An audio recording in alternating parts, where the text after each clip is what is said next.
Hello, friends, and welcome back to the Die by the Sword podcast. If you haven't heard, we're going to be at the Dallas Fan Festival this year, October 19th and 20th at the Irving Convention Center. So if you're planning to go to the Dallas Fan Festival, be sure to come by and say hi at our booth in the community zone. We'll also be hosting a simplified Pathfinder game while we're there that weekend. Details to come once the schedule is released, but we are looking forward to hosting that game there. Now, I suppose before that fan festival, I should probably make sure I have all the materials I need from Manscaped. Now, one thing that I do highly recommend from Manscaped is the Platinum Package 5.0 Ultra. This is a full luxury, full body grooming kit. Comes with the Lawnmower 5.0 Ultra, the Weed Whacker 2.0, the Crop Soother, the Crop Preserver, the Magic Mat disposable shaving mats. It comes with a 2-in-1 shampoo and conditioner, body wash, body buffer, deodorant, boxers, and a toiletry bag. I mean, that's a lot of stuff. And if you use code DBTS at checkout, you get 20% off plus free shipping. Yeah, that's right. 20% off plus free shipping when you use code DBTS at checkout. Now, if what you need ahead of time is more of like in the dice realm of things, then I would highly recommend checking out our dice partner, NTSD Gaming. You can use the link that is provided on our website to go to their site to check out all of what they have to offer. I have a few sets of their dice, and I absolutely love them. Not only are they beautifully crafted, but they also roll really well, so I highly recommend that. My players aren't a fan of how much that I roll 20s with them, but hey, that's just me. And of course, as always, we want to thank Midnight Syndicate for the use of those ambient sounds you hear in the background of our show. You can check out more of his stuff at youtube.com/swordcoastsoundscapes. Or if you want to add some of that spooky music or cool, intense battle music that we add to the show, check out Midnight Syndicate. You can find more of their stuff at www.midnightsyndicate.com.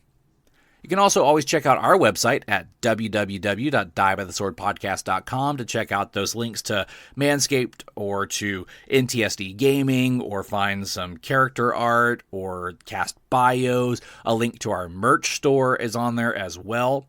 So yeah, once again, that's www.diebytheswordpodcast.com. You can also follow us on Facebook, Instagram. We do have Twitter as well. Or you can email us at diebytheswordpodcast@gmail.com. And hey, if you're loving the show or just really want to support us, you can always check out our Patreon page as well. We got lots of great tiers with perks there that you can sign up for, and every little bit helps. All right, I think that's enough from me, so let's head on into this episode.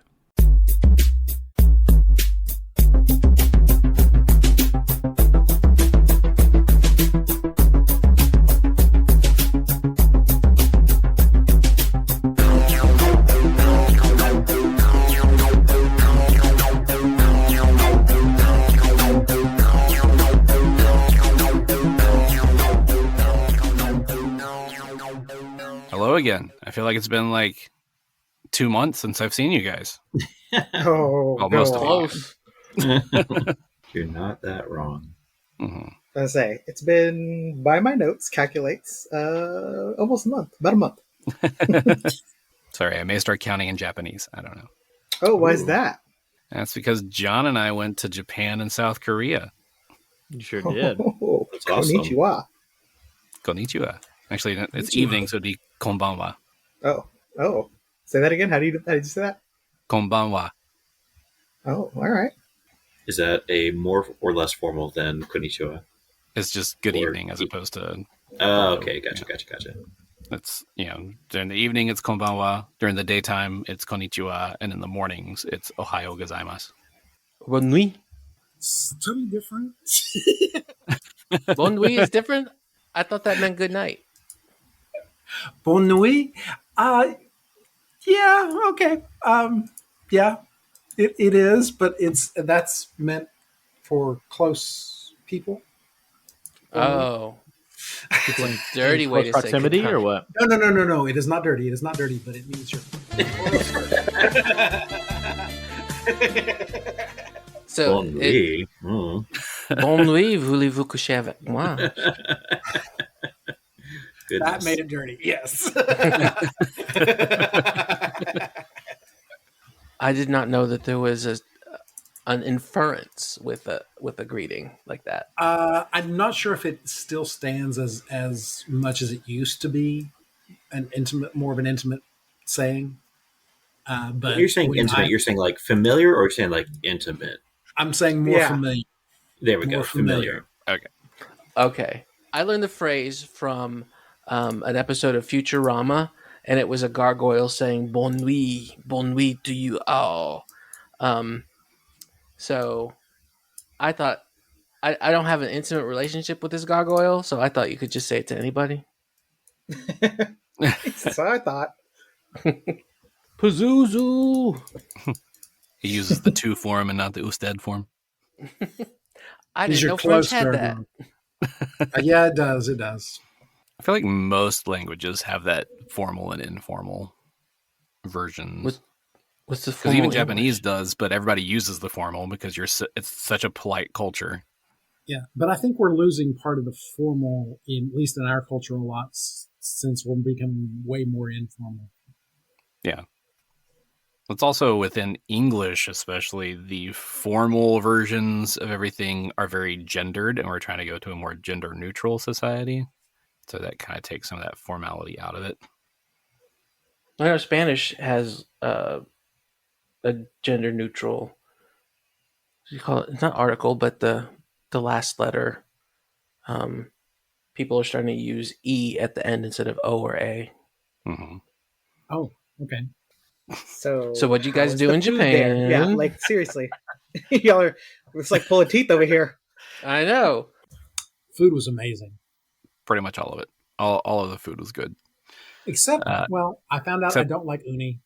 I don't like uni either. Uni is gross and weirdly textured, and That's a sea urchin, right? Yeah, perhaps Yes. describe it for our listeners and or participants in this conversation at home. It's the black sea urchin, right? With the all the spikes.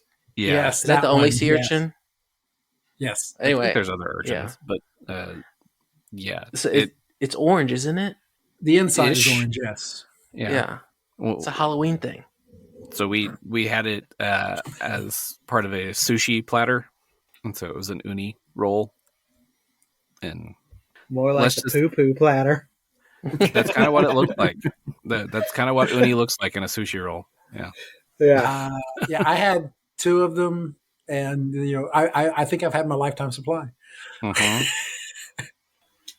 I swear I've had it before, but maybe I haven't. I might try it if it was prepared some other way. I don't know. But Wait, if it's sushi, there's really only one way, right? right, but Oh no, I sauces can go with it.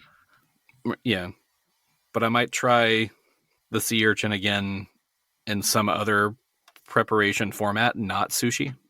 Gotcha. So we just need like this sea urchin to like show up like deep fried at the Texas State Fair or something. Ooh. Yeah, I might try it that That's a way. great idea. I think I'm still going to pass. Some things can't be saved by deep frying them. Oh, wow, that's objectionable. Name one. Name You're one right. thing. Water. Nope, it's delicious. I'm still working on deep fried water. It just boils away.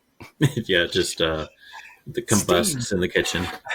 Just like ice cream, you have to do it frozen first. I was about to say, roll it in flour.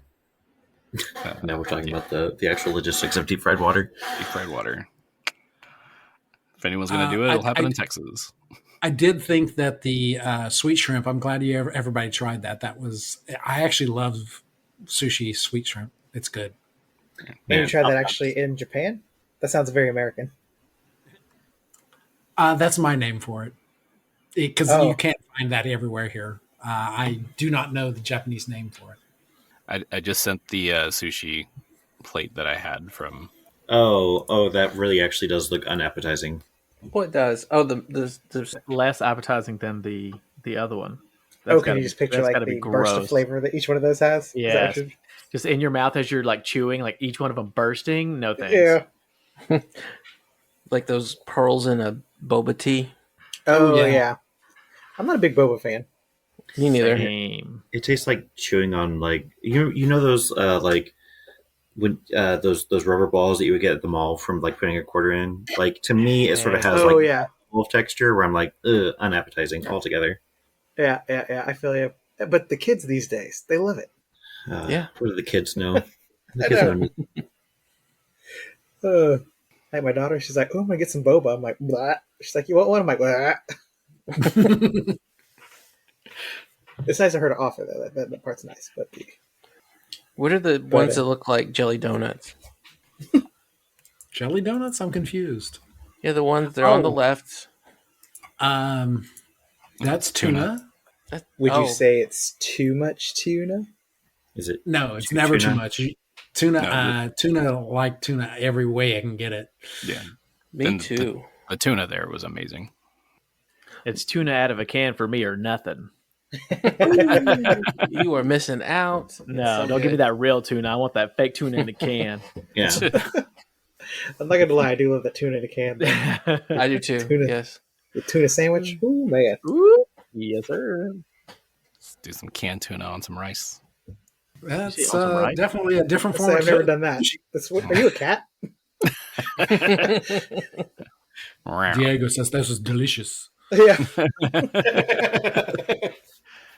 I've been doing that since I was in probably like middle school. That was my snack that I would do after I got home from school. Tuna and rice. Mm-hmm. Are you sure you just weren't eating Fancy Feast?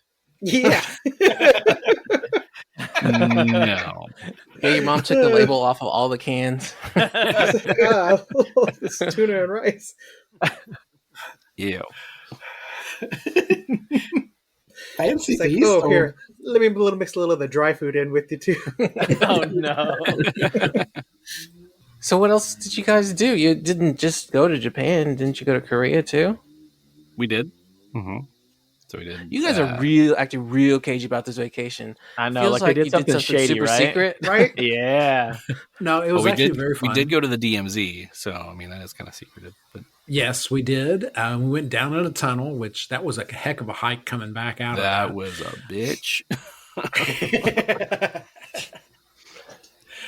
And we also went to Hiroshima. We did. Oh.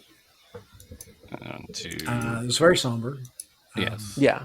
You did get to see the atomic dome. Mm-hmm. I read a book where the author and his partner went to that, and they spoke French and pretended to be Canadian while they were there. And it was really, really sad. But then you went to Auschwitz. No, we went on Mount Fuji. We did. The weather sucked all the way that up? day. We didn't go all the way up. Station. Yeah. The weather was not really cooperating, so it was actually a lot of cloud cover, and so we didn't get a lot of scenery. There was a moment or two where the clouds broke open and we could see a bit. Right on. I heard there was a lot of titty sweat going on as well. There was a lot of sweat everywhere. What about on them titties? Maybe. Those pictures they were taking, they look sweaty. Yeah. It was like temperature-wise was cooler than it is here, but with the humidity, it was just as soon as you step outside, you just start pouring sweat. Hard for me to imagine Japan, an ocean-locked nation, being humid. Tell us more about that. Right? What is the likelihood of that actually happening? I don't know. It was just Yeah. When I went to Okinawa, the first day I got out and started walking around, and that was the only day I got outside. And I stayed in my hotel room the whole time because it was so hot and so humid. I walked maybe a quarter of a mile to get to some mall, and I was drenched. I was like, this is terrible. I would have tried to find that temple from Karate Kid too. I was trying to find a McDonald's. I was trying to find a McDonald's. It was a quarter of a mile down the road, and I walked it. Hey, there you go. They have samurai, mixed samurais there, by the way. Hell yeah, that's what is that? I don't know. I don't know. We didn't get one. We saw the advertising for it. What the heck? It's actually a mixed sea urchin burger. Right. You just, just that orange shit in the middle. Oh, it's actually Grimace. It's Grimace urchin. Grimace, what happened? There's actually been like 50 Grimaces. Grimace money, you just crack them open and he's got all that stuff inside. He's got all inside. Right? Yeah. You scoop it out. Grimaces. Yeah. Because the Latin would be, we're good with grimaces. Grimai. I'm glad we got that sorted out. Yeah. Very important. Proper grammar for grimace.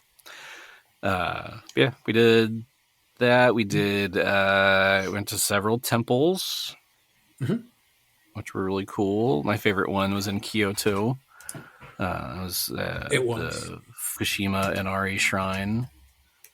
Also, you may have heard it referred to as 10,000 gates.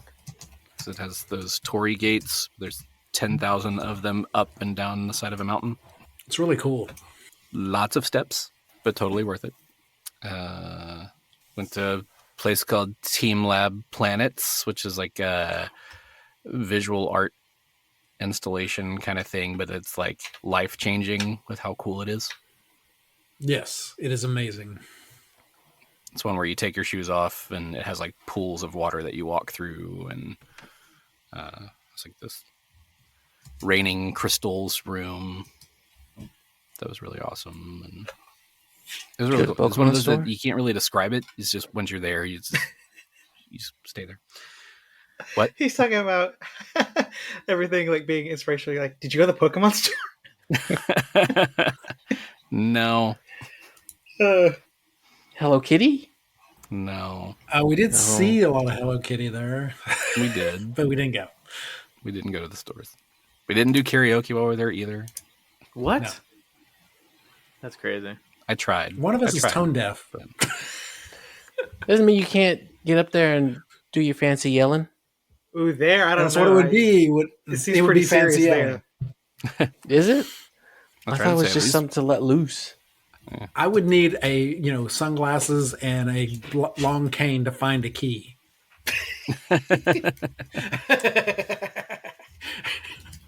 At least a lot of them there, you rent. It's a private room, so it's just your group in there. So it doesn't matter if you make a fool of yourself. Exactly. Yeah. It was a lot of fun. I highly recommend it. Japan, especially for me. I want to go back. So how long was it total? Sorry. 17 days total. Oh, wow. Most of it was in Japan, and then 5 days in South Korea. And no one got kicked into the DMZ, so we're all back. Wait, no one got kicked into the DMZ? Does people do that? Just like boot in the back, knock them into North Korea? Well, I'm a boot in the DMZ. I mean, they don't let Korea and just kick you down a pit. They don't let you get that close to North Korea. No. I mean, it's close enough that you can see it. Oh, yeah. And when you're in that tunnel, you're basically right there by the line. Speaking of war zones.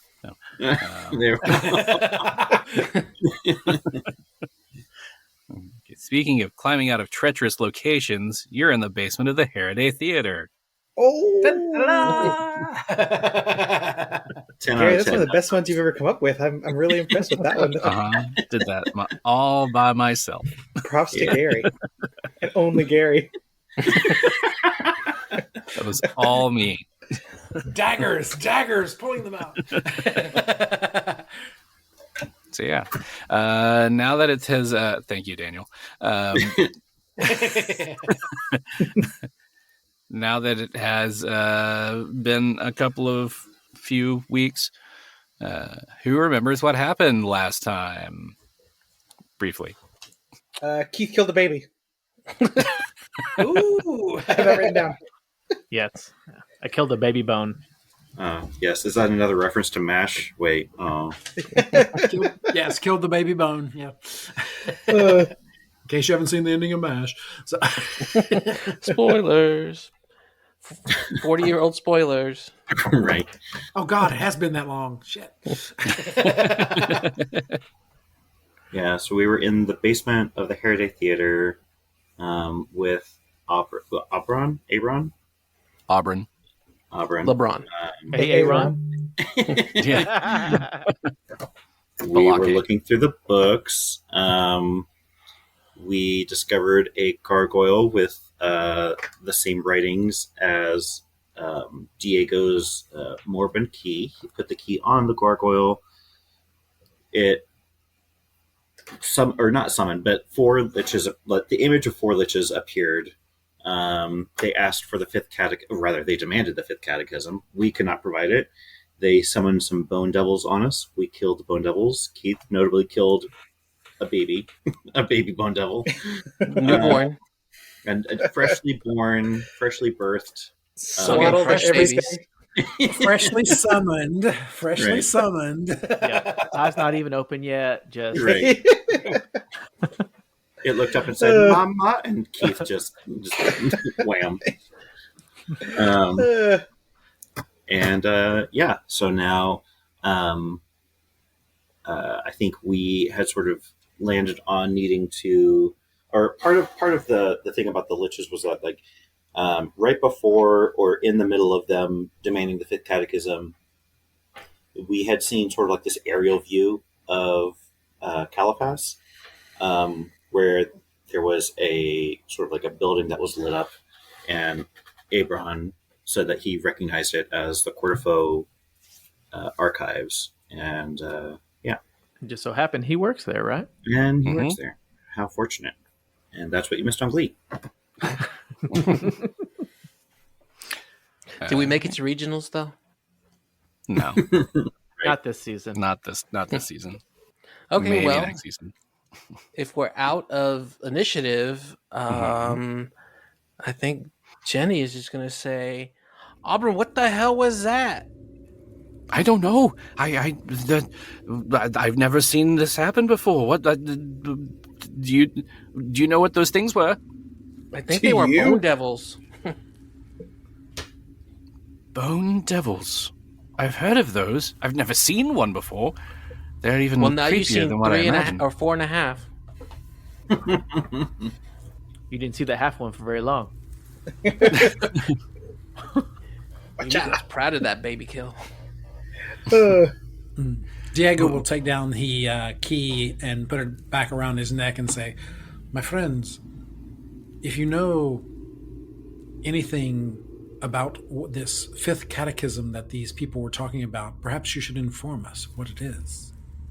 I do not know what the 5th catechism is. My guess, since these are typically information centers for the Whispering Way, I would imagine that this was something to do with them. So perhaps maybe in some of the books here we can find some information on what the catechisms are. So are the books in good shape around us still, since we've just had this big old fight in here? There were more books like up, like around the corner and everything. Like in this area, things are kind of trampled over and fallen. You might find something here, but probably one of the other rooms, like the previous room where you did the research earlier. Yeah. I think let's start searching for books that might have anything to do with the 5th catechism. So, perception checks? Give me perception. Diego's licking his wounds because he rolled a 2. Porkchop 22. 17. Ooh, 22. 19 for 15. Yaneeko. So what was the highest one? 22? 22? Okay. So you do find a couple books that kind of mention the catechisms. It seems like some of the pages have faded. It's an older like tome that you find it in. Some of the pages have faded, so it's hard to read a lot of what it says. But you are able to make out something that you think says the 5th catechism. And it says that the 5th catechism is undying form, undying opportunity. Is that the title of the book, or? No, that's like what the catechism is. That's like the. So this sounds like a lich thing. Undying. we saw the liches, and we're looking for the Whispering Way, who is a lich. So that's all I got. I'm just putting things. I'm talking out loud. Spitball. Yeah, perhaps there are. Do we find any information about like catechisms 1 through 4, or maybe like 6 through 10? Like, Return of the Catechism, the last catechism, like a new catechism, hope, or like what are we? Electric Boogaloo Catechism. Right. You would assume that it's in this book, but part of this book is destroyed, so you aren't. It's like all you're able to really get out of it. Is one of them body is bread and blood is wine, and eyeballs are peeled grapes, and the spaghetti is intestines. There we go. The flying spaghetti monster. And the sea urchin is what? What are we? The moco. A little lower than the spaghetti.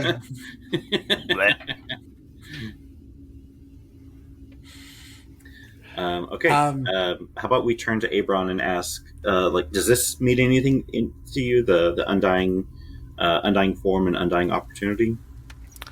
No. The closest that I can say, understanding like what your friend here has said, this perhaps being something about liches. I know the Whispering Way is all about undeath being the truest form of existence. So maybe this is some sort of like oath that they take. I don't know. I don't know what they mean by catechisms. No, wait, you're the scholar here, right? Well, I'm a scholar of Osiriani artifacts, not of the Whispering Way. Do we've got a Whispering Way scholar in the house, or? Maybe a Jurius Mod, but I don't know that you'll get much information out of him. Oh, that guy. Do we know who wrote this book? No. It doesn't say by anywhere on this book, so I don't know. So you don't think we'll get very much out of a Jurius Mod? What if I take one of these bone devils here, I drag it upstairs, and I plop it down on the table in front of him? Well, he probably wouldn't like that very much, and he'd probably kick you out. Well, so then what I'm hearing is just leave this and somebody's going to clean it up for us? I mean, we'd probably tell him it happened, and he can have somebody clean it. I wouldn't just, leave it here for him, if you want to come back to the archives at any point. Well, why don't we do that? Why don't we have a Jurius Mod come look at these, and then we can tell him about what just happened down here? We could. Just remember that, I had nothing to do with this. Is this a secret? Oh, no. I just we still need him for something Diego. else. It's fine. Yeah. No, Diego set his key down and just shit popped off. I don't want to lose my access to the archives here, so yes, I had nothing to do with this. Okay, so if there's a chance that we could lose access to the archives, we need to be pointed in the direction of anything that we can look at now.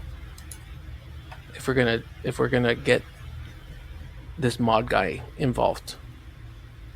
I mean, I don't know that even he would know what the catechisms are. We can be scholars of the Whispering Way without knowing the tenets of its faith, especially if it's a secretive type society. I don't know that we're going to know all of that information. Can I ask Abraun what he makes of the Quarterfaux Archives being openly targeted on that projection? Or Porkchop asks that of Abraun. Does he do it in character? In in a roundabout way, yes, he does. I'm sure Porkchop manages to do it in his Porkchop way. Yes. That's right. That did pop up on there. That is fascinating. I've worked at the Quarterfaux Archives for some time, and I've never heard of anything with any relation to the Whispering Way there. I would be very curious to figure out what that is trying to show us as far as what the Quarterfaux Archives has to do with anything. It's more like just, a big museum. What kind of museum? Oh, it has things from all over. It's got things from from Ursula. It's got things from the Mwangi Expanse. It's got things from Osiria, which is my specialty. So, have we sensed motive on this guy, or made sure he's not lying? Like he That's a good knows what's going on, but he's trying to play it off, or no? I haven't, but that's a good idea. I think you should. Yeah, just to make sure he's actually stupid and not just playing stupid. He does not want his boss to find out we left Bone Devils down in the basement. Yeah. So we all just do sense motive checks. 15 again.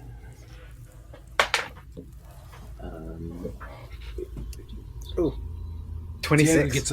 I got 23. Oh, I got a 12. I got 22. So we're all Diego's not good with these motive things. Right. Everybody squints their eyes at the same time, He seems to be honestly telling you he doesn't know anything, and he's intrigued. He's as intrigued as you are about the Quarterfaux Archives appearing in this map. Dang, that's no fun. Yeah. Can I ask you something? Since you said Osiriani, you know about that stuff. Yes. Are mummies zombies?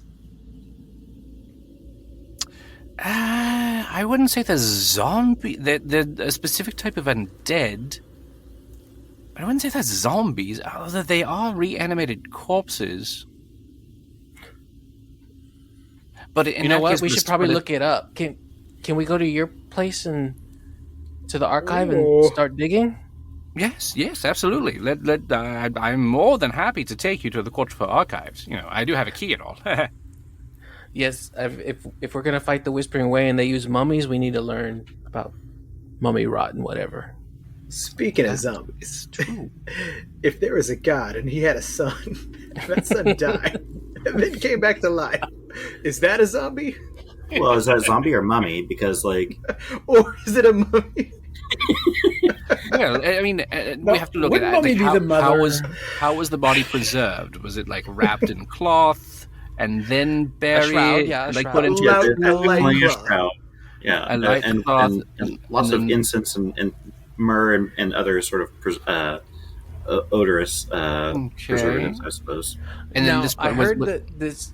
Well, hypothetically, not I heard hypothetically. What if he had brought somebody back to life?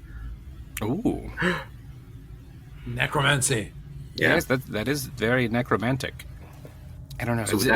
So if he were undead and then he also has the power to bring others back to life, does that make him a lich? It sounds very lich-like. Wait a minute. I'm glad that we got that sorted. Just we should investigate this. Yes.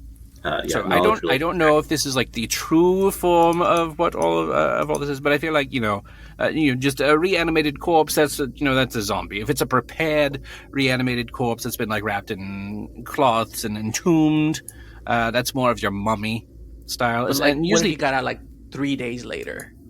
Did he get out on his own accord, or was there some sort of magic involved to raise him? Well, see, nobody knows. Oh, nobody saw. What if nobody saw? Yeah, and we just took it on faith. That is interesting. Because I mean, there's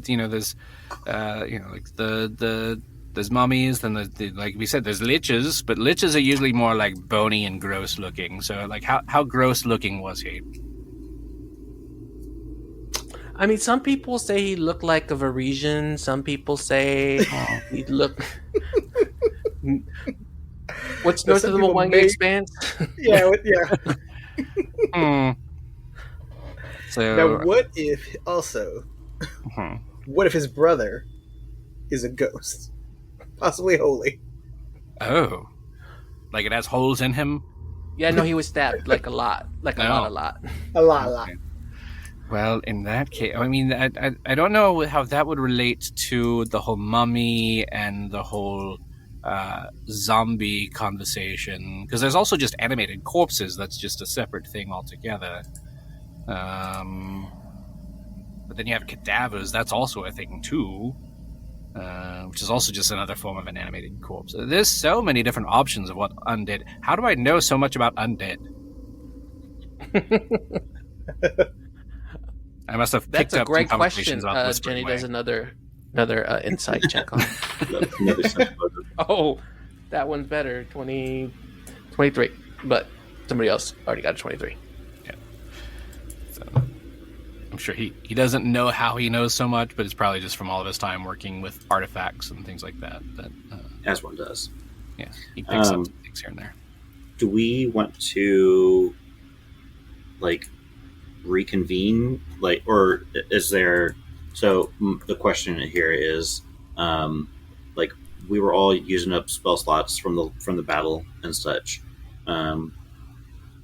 Genny, do you and I need to do a reset on spells before we go into this Quarterfaux Archives and wander into whatever it is that's over there? I don't think that we do necessarily, honestly. At least I don't. No, yeah. Porkchop. Well, Diego can keep going, but he's almost halfway down. Oh, okay. Well, hit points. Yeah, okay. We can heal you up. That's not a problem. That's an easy fix. I'm glad to see I'm easy. Here. You don't call it catting around for nothing. No. Meow. Here, let me just go ahead and, because I'm assuming Yaneeko and Thwip also probably need HP up. A little bit. Okay. Let's just go ahead and do channel some positive energy around. That way I can just save the wand for later. So that says 23. Is that spread across everybody, or is that 23 per person? If you're channeling, then it's everybody who needs it. Okay, well then everybody take 23, or Perfect. Increase health by 23. That brings me pretty close to back null. Ring! My health feels better. So honestly, do we just tiptoe out the back door and leave these bone devils here and go to the archive, or? Abso-freaking-lutely. Yes, you guys go ahead. Meet me outside. I'll talk to Ajuria, smooth things over so you don't lose your privileges. Should we leave a tip for the cleaning crew, or? I mean, if you'd like. It's up to you. But yeah, so let me talk to him. Hopefully he doesn't blame me for this and I don't lose my key privileges. Oh yes, no. If you could totally blame it on us. It was you did nothing wrong. Maybe tell him you killed one of them. Yeah, you're so brave. Not the baby though. That's Yaneeko's kill. It's unique to Yaneeko. Okay. So yeah, I'm just gonna put my hand on his shoulder while I'm telling him this, and then do I need to do a sleight of hand for Chula to slither in his pockets? Yes, or a stealth roll, or one of the two. It's better. Let me do stealth. 20 not natural. Okay. Do you guys head outside then? Go upstairs and head out? Yeah, we'll head on over to the thing. You know the thing? You know. How far is the thing? It's on the other side of town. So it's miles away? Yeah. The Harrowday Theater is number 3 on the map. So you're currently over here. The Quarterfaux Archives are number 12. That's so far. It is a bit of a hike. It's outside of the wall thing? It is. Abraun goes, he smooths things over with Ajurius, lets him know what happened, tells him the story, and then he meets you outside. Abraun does escort you across town to the Quarterfaux Archives. When you do get there, think of like a museum, kind of like the Met, where it's big. It has like the big columns and things like that in the front of it. It's a big place. It houses the majority of like all of Ustalav's historical items and documents and things from all across Galarian. I cannot talk tonight. So yeah, big place. So he takes you inside, starts kind of showing you around a little bit, pointing to different, there's the document of the founding of Ustalov, or here's this statue of, the history of Grodlich. Grodlich was an area of Galarian. It shows you depictions of the first Count of Grodlich. And then he takes you over, he shows you the Osiriani parts, which he's very, very proud of. Here's the mummy of Pharaoh Menendez, the 26th. Don't worry, he's not animated. Good to know. Then he shows you his other priceless possession, which is called the Invidian Eye. This is a really cool artifact. It is an amulet that is to be worn, and it protects the wearer from any harm. It protects from curses and spells. You don't have to activate it or cast anything. It just does it for you. It's a very powerful item. Don't steal it. Can I have it though? No. He said, "Can I have it though?" Can Porkchop have it? No. Also, to be fair, from what we understand with this thing, if it is... So the necklace recognizes its owner, and it will recognize if you are the same race and gender of its owner, and if you are not, it will cease to function. So, who's its owner? We don't know. Can I try it on? No. As I say, can I mean, if it lights up, then it's mine. I don't think so. I don't want this thing to like crumble into dust. So it crumbles into dust if it's put on the wrong person. Yeah. So we're just going to leave it here. It's going to stay where it is. Oh, look over here. This cool fresco over here. Let's look at this. All of you, come on. I'm gonna. They have fresco whisper here? to Porkchop and be like, "Why don't you do a little magic check on that?" Okay. It's definitely radiating magic if you do magic. Detect magic. But do we know anything besides what he was just told? Yeah, what kind of role anything does more to Porkchop learn? need to? Or Genny? So if you want to do like a spellcraft on it, you could do that. The more that you focus on it with detect magic, it's giving off abjuration and divination magic. Right on. Let's pretend like I'd forgotten what the definition of abjuration is. Just hypothetically. It's like protection magic. Okay. Yeah. First of all, Daniel, you never admit that. Second of all, it's always the audience. You always get him to explain it for the audience. Are y'all rolling on it, or are we moving on? What the hell? Roll on. Okay. 22. 22. With the 22, you don't really know a whole lot about it.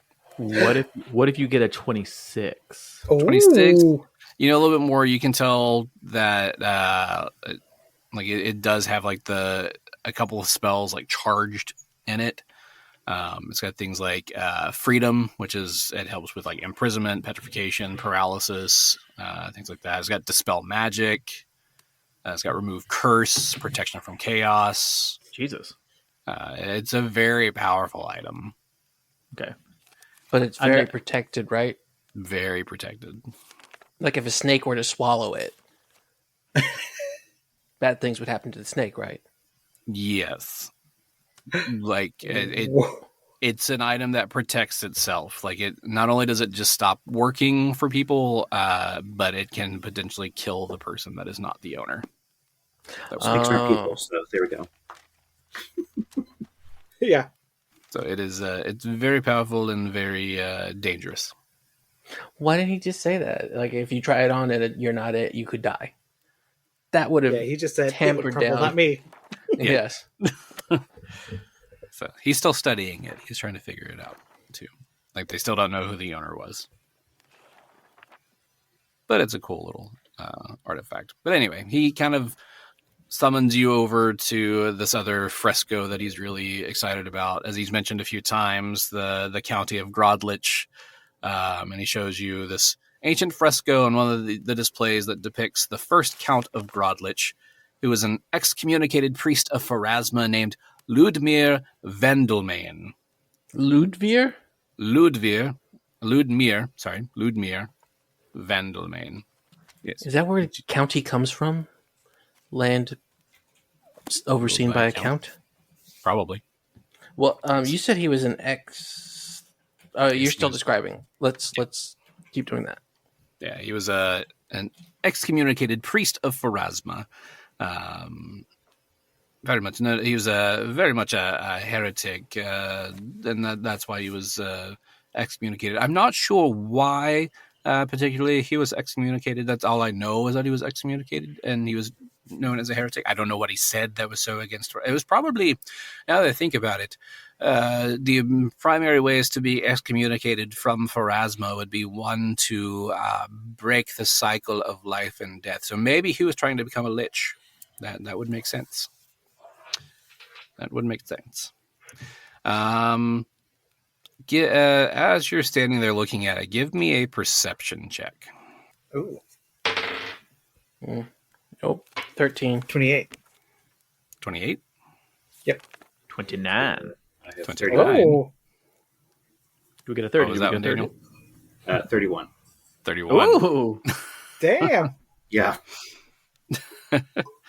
So Porkchop, as he's sitting there staring at this painting, notices that the book that Ludmir is holding in this painting has symbols on it that very closely resemble the symbols on the moribund key. Okay. Well, before Porkchop lets anyone else know,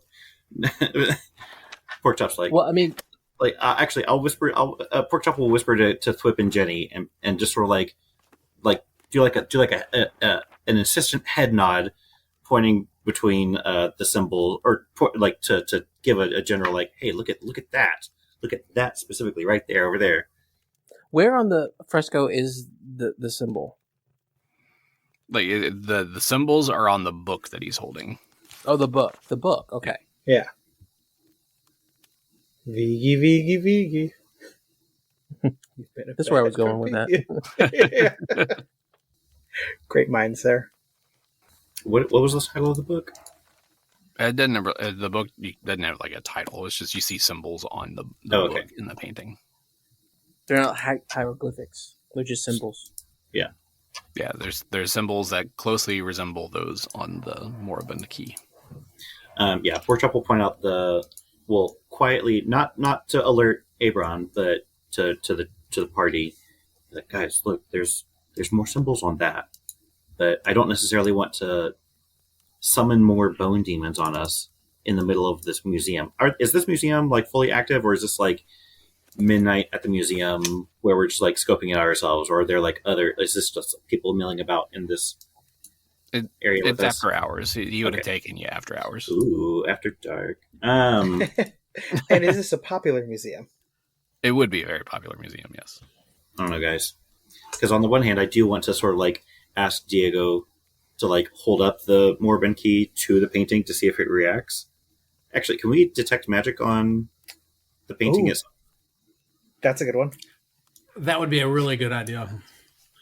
Yeah, you can do that. So detecting magic, you do get some magic radiating from it.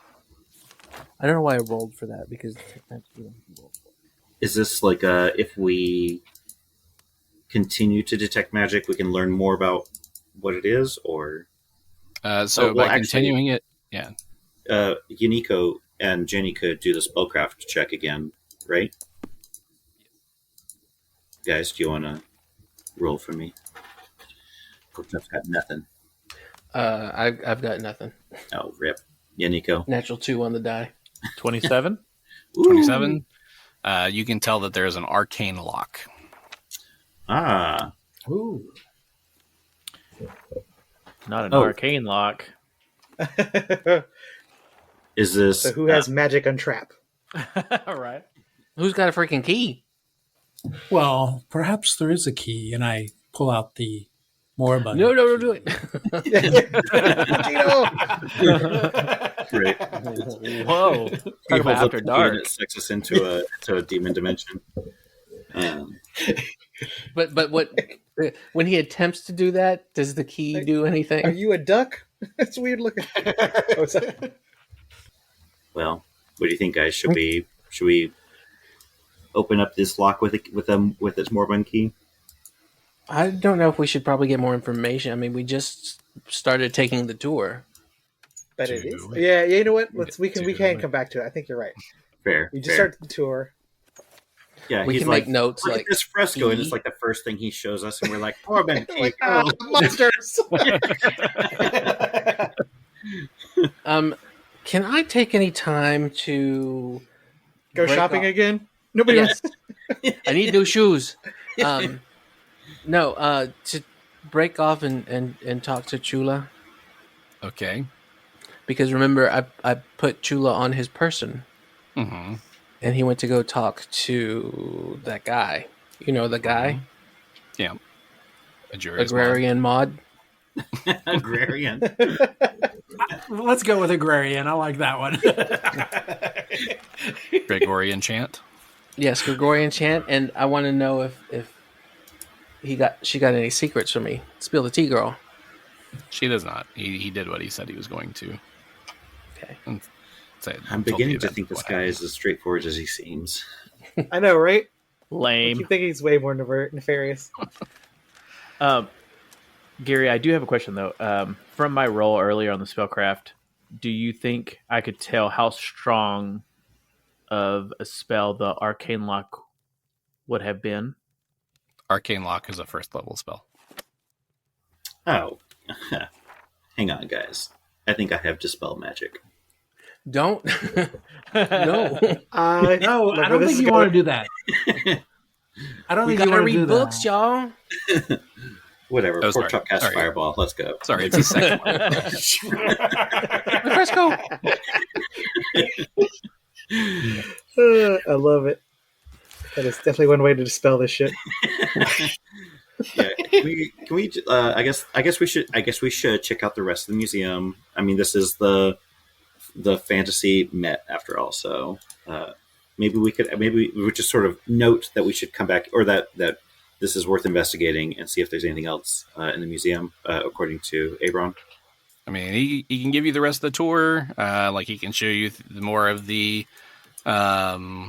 Osiriani things, like the different canopic jars that are there. It takes you to a section that has the things from the Mwangi Expanse, like different fetishes. Different what now? Fetishes.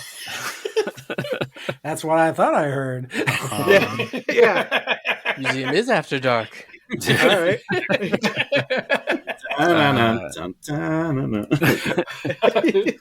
It takes you to a section that has some Ulfin longboats.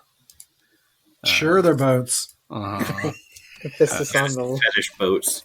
You see more mysterious Northland fossils, elven root sculptures. You can see Pablo's ancestors. But that's the extent of what's here. No library, because that's what I was looking for. I was looking for books, specifically Whispering Way books. They don't really have anything like that here. They got some documents here, but it's not like a library. What kind of documents? Like the charter of Caliphas. Oh, okay. Like it's not historical documents. It's not documents for the Whispering Way. It's documents for the museum. Yes. They don't have the Whispering Way's birth certificate or anything. Right. More of that, and like they don't have a lot about the Whispering Way here. Most of that would be at like the theater archives that they had. That's where you'd find just the mission statement. Yeah. All of the catechisms. To build a better world. Scratched out because we only have the fifth one. So if we put the key in, are they going to ask about the fourth catechism? I don't know. Are they? It's like, dang it, I studied 1, 2, and 3. I didn't study 4. You're right. Yeah. I don't know that one. All I have is the fifth. Did we discover the other 4? No? No. Is there 2 faded in the book? Yeah, like the book was like partially destroyed, and the only thing that mentioned was the 5th. And there's no, like, there's not a little plaque from next to the fresco about Ludmir. There's no, there's not any documents that has his name on it. No documents that have his name on it. I mean, there is like the little plaque describing who he is, but it's more of like, this was the first Count of Grodlich, the excommunicated priest of Pharasma. Does Caliphas actually have like a I don't want to say like a temple to Pharasma, but like a local sect who could advise on Ludmir? I mean, they might. Caliphas, Ustalav primarily is full of Pharasma worshippers, and Caliphas being the capital. Or there would probably be a temple to Pharasma here. Well, do we want to rip the Band-Aid and Morbin key this up? I think we gotta. Do we have to ask permission, or do we just do it? We just do it. Whatever. I would say. Oh my god! Knock Abraun out and let's go for this. Like, Porkchop. I like the new Porkchop. First blood. Yeah. He wants a third notch on his pole. Wait a second. Whoa, what does it say? After hours. Yeah, Diego, I'm assuming, would you like to do the honors? Or do we want to take a defensive position against this painting, just in case? Yes, I would suggest that would be a great idea. That's a good idea. Yeah. All right, well, Porkchop stands way back. Are you ready, my friends? Yeah, I'm going to take a few steps back, too. Get my scimitar out, get my little scarf in the other hand. So you all take defensive positions. Yeah, what does Aaron think when we're we're just like, all right. It's like, what the fuck are you guys doing in this museum? Y'all been to one before? Yeah. What are Also, you I'm ready in action. What are you doing? Readying in action. What are you readying? Ready. I am readying a spell if anything pops off. All right. Readying a spell if anything pops off. You good? Diego has enough key. He will increase his size if something drastic happens. But for right now, he will just go ahead and take the key out and place it next to the fresco. Have you set it to where the symbols match those on the book? Yes, I am. Set those. You notice there's a little hook beside the painting for you to hang the... I placed the key there. The key? It says keys on there. Right. Morbund, key here. As you do that, both the painting and the key glow, and there's a stone in the wall that goes back and slides over to the side, revealing a secret passage. How does Auburn Interesting, feel my about friends. the secret passage? Yeah, we all look over at him at once. Yeah. I did not know that was there. Okay. Sense motive. Right. All of 82. He never even thought that there would be some sort of passage here. So, yeah, Well. he is very surprised. Well, Aaron, you want to go first, or? Yeah. Do you want to go down this 11-degree slope towards something? To the DMZ? Right. Sounds good. Let's take the intercept tunnel. How about I stay up here and watch your backs, and then you go? Oh, that doesn't sound suspicious. Oh my god, everybody sense motive again. How about So untrusting. How about you come with us, and we'll let Diego go first, and someone can bring Thwip can bring up the rear. I like it. That's what he said. Oh.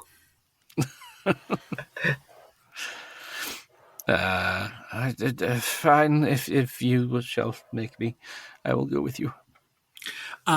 Before we go, does Diego feel that if he removes the key, that it will shut? Potentially. Then he will leave the key there and step inside. Okay. Maybe is this somewhere that Genny, I've forgotten the name of your snake. Chula. Is this something that Chula could sort of hide away and hold on to us, or hold on for us, or? It's a good idea, because if we're here till like morning and this place opens and some little kid comes in, he's like, "Oh, key."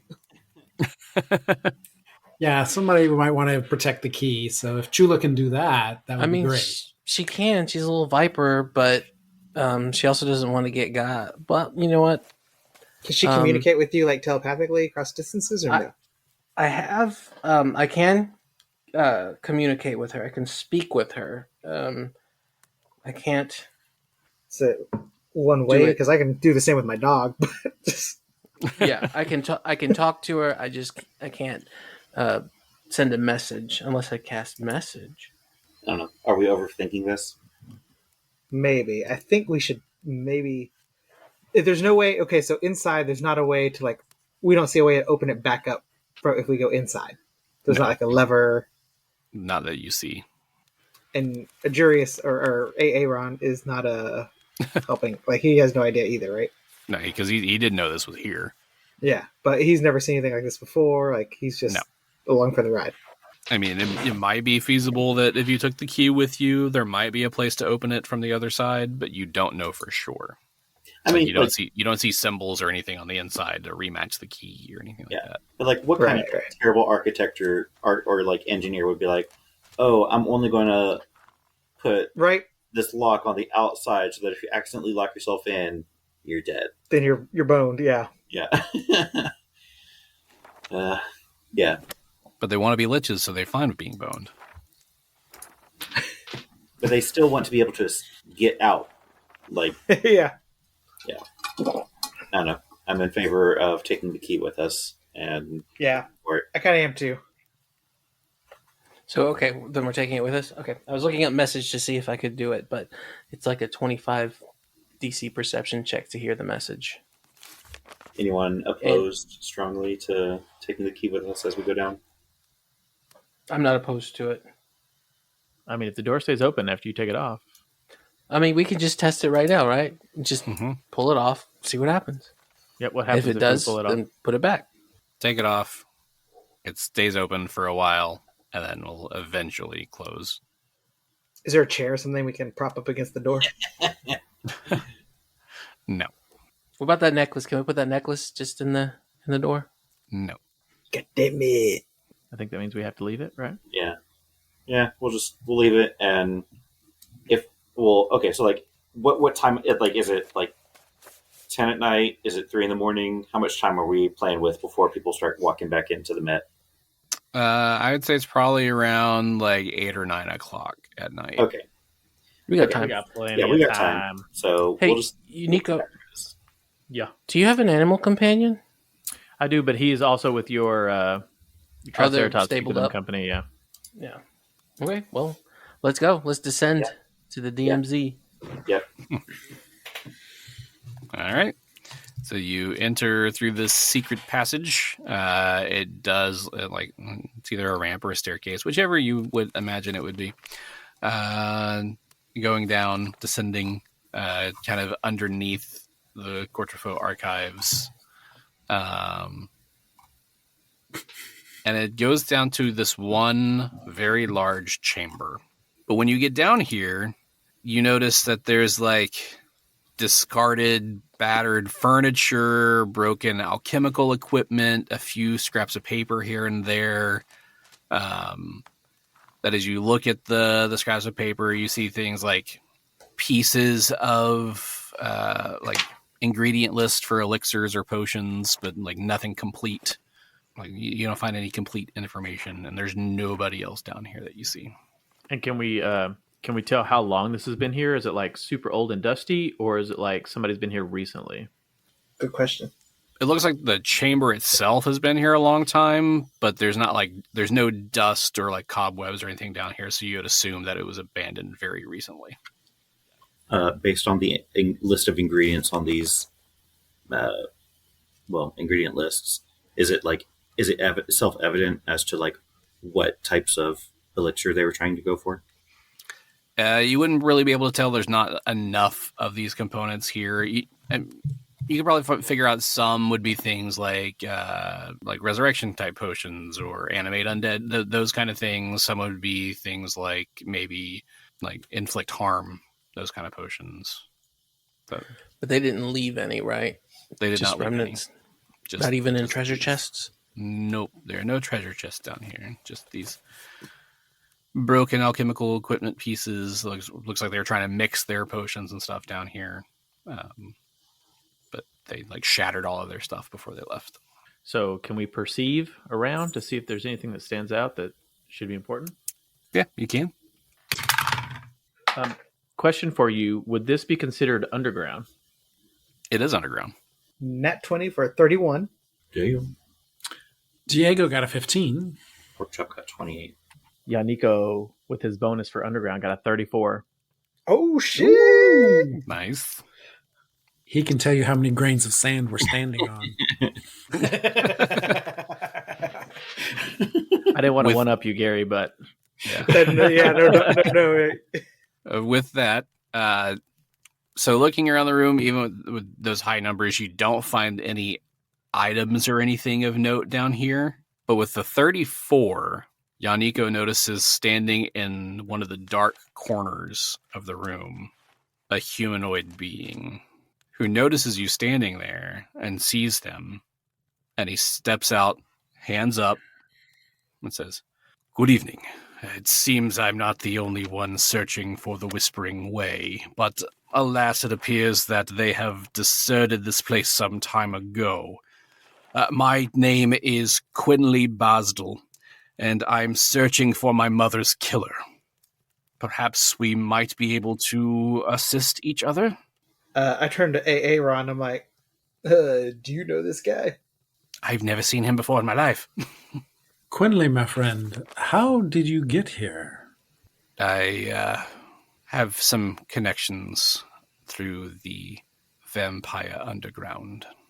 Can you hold this cross real quick? I see. I understand what you're asking. I am not myself a vampire, though my mother was. And I do. Okay, but you're not holding the cross. Fine, give me the cross. Hold the cross and say that, right? Okay. So you said your mother was? Yes, my mother was a vampire.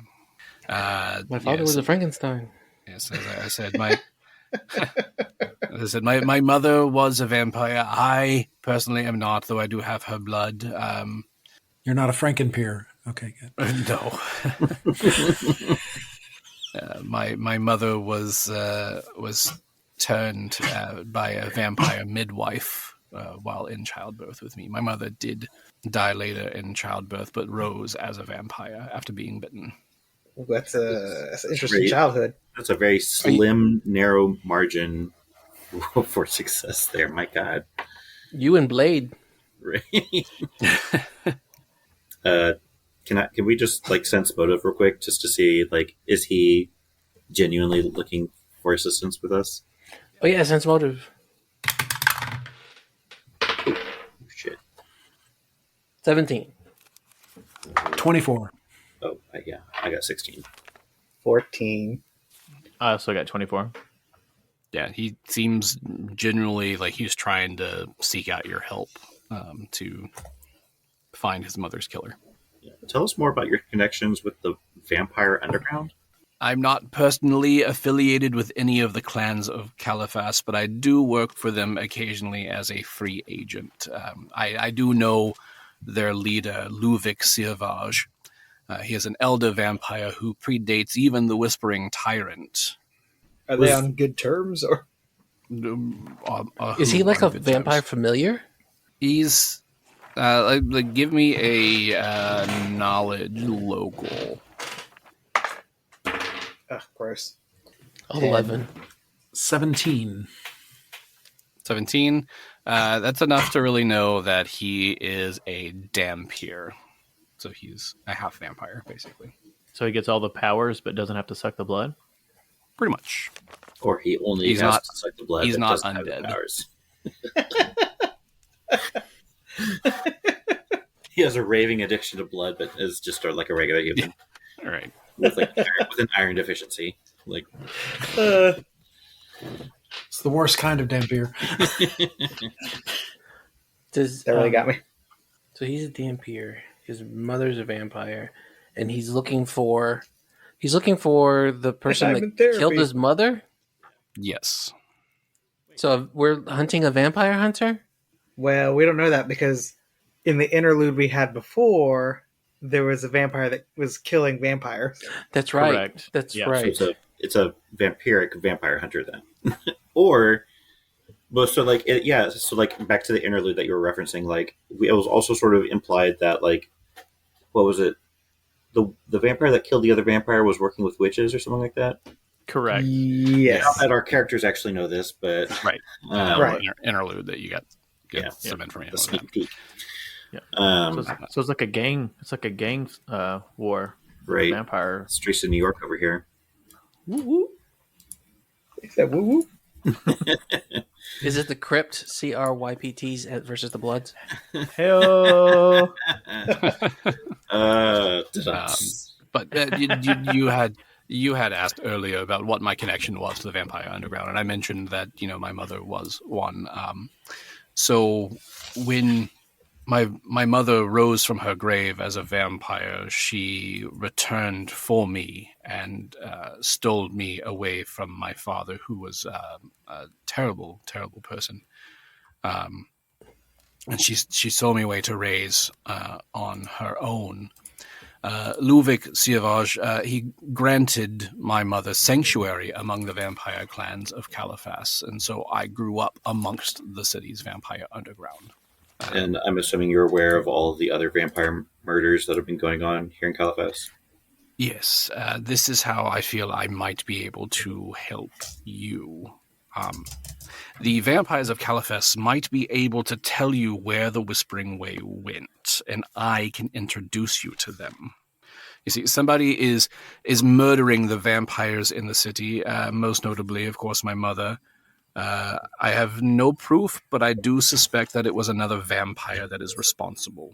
This killer has been too selective, too successful, and too secretive to be a normal living vampire hunter. So I want you to help me find the serial killer, unmask him, and bring him to justice. And in return, I will introduce you to Luvic and the Vampire Underground. Okay.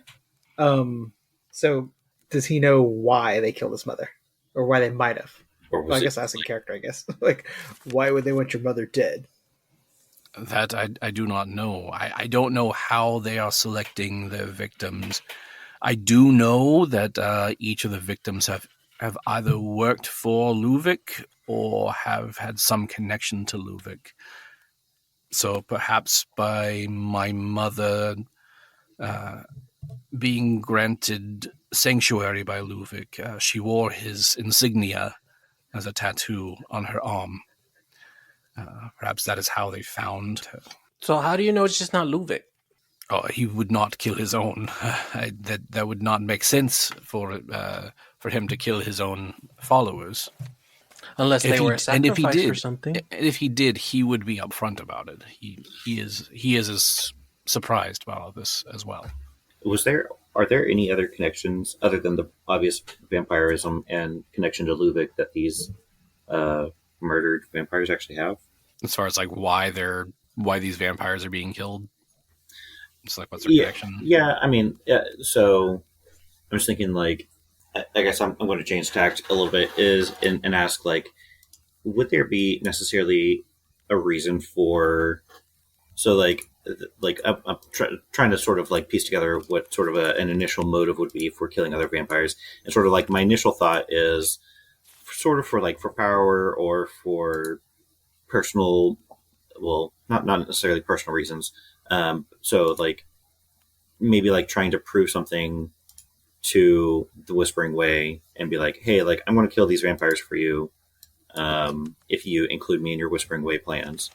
Sort of that's my initial sketch of an idea. So it's one of those things where it's like,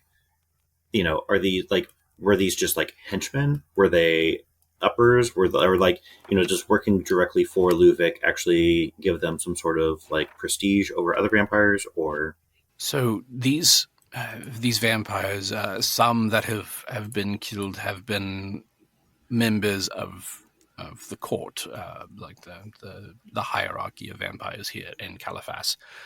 So some are high-ranking members, some are some of his enforcers and guards. It's We're not fully sure that they are higher ranked members or have some connection to Luvic himself. What we don't understand, though, is how this vampire is able to do this. If it is another vampire killing vampires. A vampire is not able to go against their maker. It's just inherent within us that we have to follow I'm not truly a vampire, they have to follow whatever their maker says. They cannot turn against them. It's just inherent within their nature. So you say that you're not truly a vampire, but so halvesies? I am a half vampire in that I have some similarities to vampires, but I am not undead. I have not died. Is that truly the only distinction between Dampier and vampire? I have not died. I mean, I do have some of the light sensitivity. Positive energy can still harm me, but I have full control over my own faculties. I'm not a mindless killer.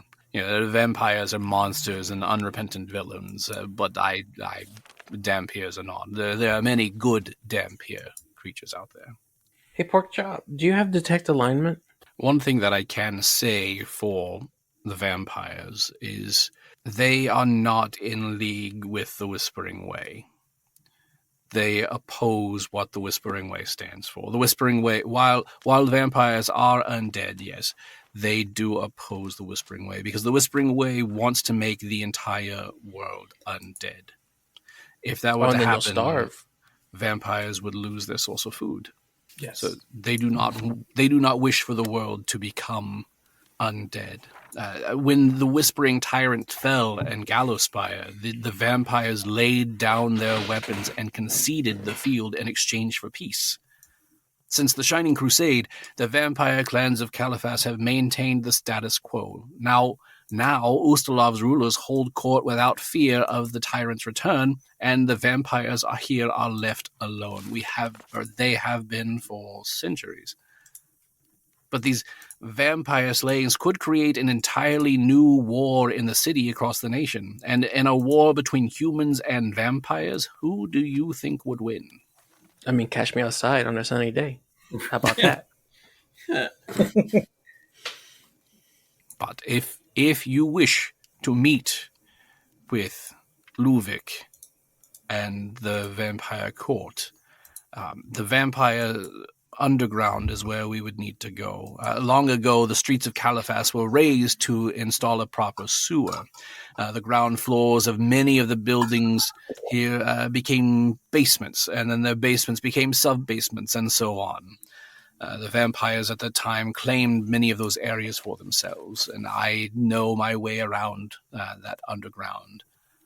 We would have to get past a few of the guardians there, but once we do, I can get you an audience with Luvic. If you tell him that you can find whoever is killing his people, he will listen to you. I'm just going to look at my companions. Well, I'm like, where do we start? Like, we don't have a... Yeah, it's like all we have is a bunch of ash for bodies. We have the one, I think, that was preserved under... Right, Genny, did you convince... I can't remember if you did or didn't convince them to, like... Well, they kept trying to take it into the sun, and I kept saving it from getting incinerated. Is that the one you're talking about? Yeah. So, like, we have one somewhat preserved body. So, yeah, I'm not necessarily sure where, like, our group would start, because, like, if no human is even aware that there are vampires, or is sort of very dedicated to the concept that this is a vampire-free city. I want to ask about that. So we've been told that this is a vampire-free city, so you guys don't interact with the humans at all? Or they don't know you exist? Or how come? For the most part, they are blissfully ignorant of vampire existence. We did that as a way of peacefully being here and figuring out their hunting grounds. There are certain members of the city that were aware of vampire existence here. Certain ones like, this gentleman here with you. I know he has worked with the esoteric order. The order knows of our existence here. Let's just all slowly turn to Abraun. Right. Yeah. So you knew that there are vampires here and didn't feel any compulsion to tell us. Look, well, we haven't had a problem with any vampires for any time, so I didn't feel like it was an issue. Yeah, I'm going to come to his defense. We were all talking about the Whispering Way. We weren't talking about vampires. That's true. You never asked about vampires. So that's on you. True, we never did ask him. Oh. So what's your take on this, Abraun? I can verify that that this gentleman does have his connections with the vampire underground. So I do think that he could be a good ally for you in finding information on the Whispering Way. Are you aware of any factions? For instance, actually, I will broaden my question since I didn't specifically ask you about vampires. What other secret societies in Califas are you aware of? Well, there's this one. There's the Secret Society of the Quilters. They just like to quilt things, but like to be secretive about it. And you just find quilts randomly. As one does. Evil things? I mean, quilts can be quite evil sometimes. You never know. Especially on hot summer days. Mm-hmm, exactly. Those are really the main ones that I know of. What do you know of this fight club? You're not supposed to talk about that one. Look, the penalty is getting your dick cut off, and I don't got one. Well, already talked about it, have you?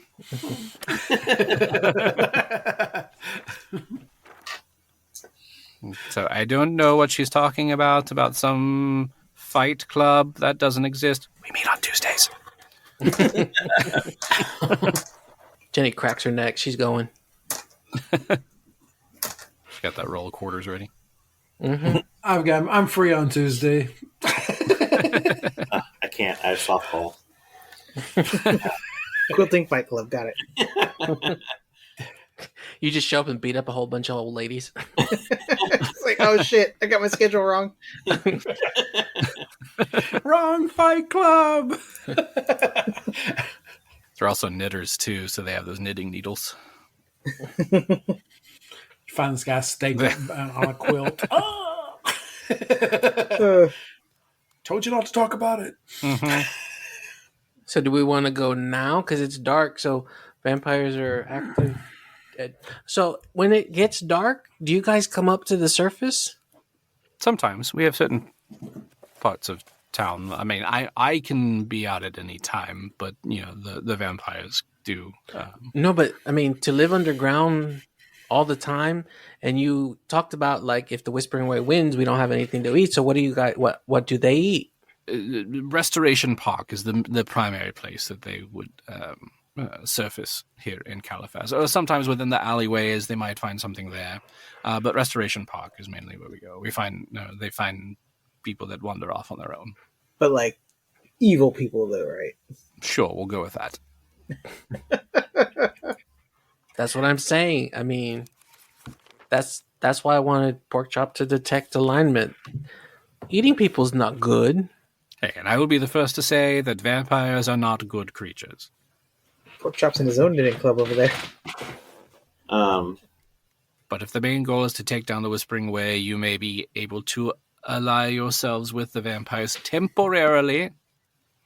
Well, you figure out the information.